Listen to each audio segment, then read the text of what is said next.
Vreau să-l invit aici pe Filip SVAB. Am vorbit mai devreme, ok. Care este director executiv pentru relații internaționale din Germania, Rusia și Europa Centrală și de Est pentru AT&T. Mr. SVAB, make us feel good. And this is my trick question. Yes. Where did you have a better Wi-Fi connection, in Europe or the US? Definitely, I would say, you mean for the consumer? From the consumer side, it would be probably in the US, because we serve, in the US we serve our customers, but otherwise our business customers, they have a very good Wi-Fi connectivity also in Europe. In Europe. Well, I'm half satisfied by these answers. I wish for a Europe, strong I Europe. will explain you the reason. Okay. Thank you very much. Good afternoon, and thank you for inviting me here in Romania. It's a special day for me because I should be on vacation today, because we have back in Prague we have a national holiday. We are celebrating 26th anniversary of Velvet Revolution, which it's a quite emotional thing, but it I have to think about the telecom market in 1989, when you could wait 10, 20 years and sometimes the whole life, your adult life, to get a rotary phone. So you see the revolution and transformation of the industry we went. I would like to thank you, ANCOM, for the invitation, for the open public consultation. We really appreciate it. And I came to share with you a few comments from a global, from the perspective of a global player with business customers around the world. As it was mentioned, AT&T is a US-based company, but our work has been global for a long time. So in the US, we are going to the consumer market. We have IPTVs, we have mobile and fixed and Wi-Fi. But outside US, we are serving big multinationals. So basically, we are our customers are the largest companies in the world, and we are in more than 180 countries. Over last 6 years, we have invested more than any other public company in the US. It was over $120 billion in our wireless and wireline networks between 2009 and 2014. It's a huge amount of money. And the byproduct of our investment in these advanced networks has been rapid innovation across the entire technology ecosystem: software services, cloud computing, mobile applications, connected devices. And all of this is changing how people live, how business run, and how economies grow. Your smartphone will be the remote control of your life. You will check emails, texts, which is, we have this, we know it, but you will unlock your door, monitor your blood pressure, start your car, know about additional information about your car, and anything else you might imagine. The Internet of Things is positioned for exponential growth, and basically it's limited only by our, I would say, imagination. It's important to remember that the network is the fuel for innovation. It's the network that makes work. It's the network that makes this work. And these networks are built on significant long-term investment. I can tell you that since 1996 in the US, collectively, it was $1.4 trillion invested in broadband, which means on per capita basis, it's a double of what we experienced in Europe. And I can tell you it was based on a very deliberate light touch regulatory regime. But I'm afraid that this story, the situation, could made people believe that this type of growth and investment is inevitable. This is something natural. The answer is not. This is not the situation. It's really based on some regulatory changes. Capital does not need to be spent. particularly in one places. And our leaders of our company, they have to persuade our shareholders that the particular investment in one place, in one particular technology or service is really needed, and there will be a return on investment.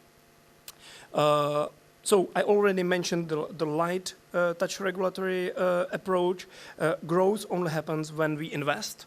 And regulatory uncertainty is the enemy of investment. It was already mentioned by my previous speaker. When we don't know the regulation, we have difficulties to invest. And so we need some policies that will make way for the new wave of technology. We would like those regulations should permit and encourage all companies equally to invest in the high-speed internet networks.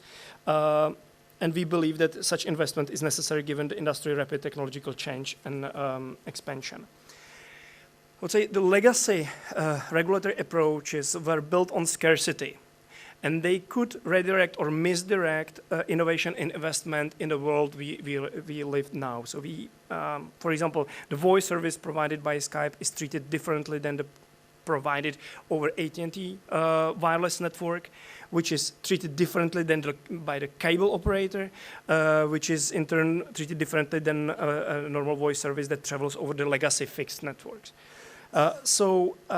And sometimes consumers, they have problems they often treat these services as interchangeable, even if they are not. In vice versa, we can also experience different situation where things are not interchangeable. Enterprise and consumer world services are extremely different.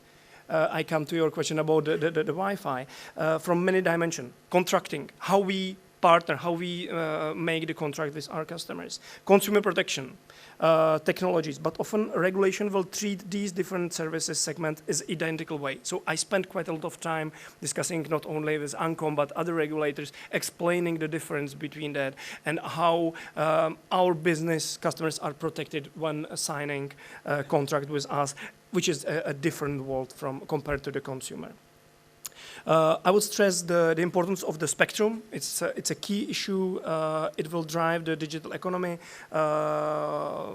Spectrum is like oxygen for the mobile internet, and we need it. Cisco is saying that in 2014, Central and Eastern Europe's mobile data traffic grew 91%, and they expect a growth 14 times fold from 2014 to 2019, which is 71% per year. And we can do it only when we have access to the spectrum.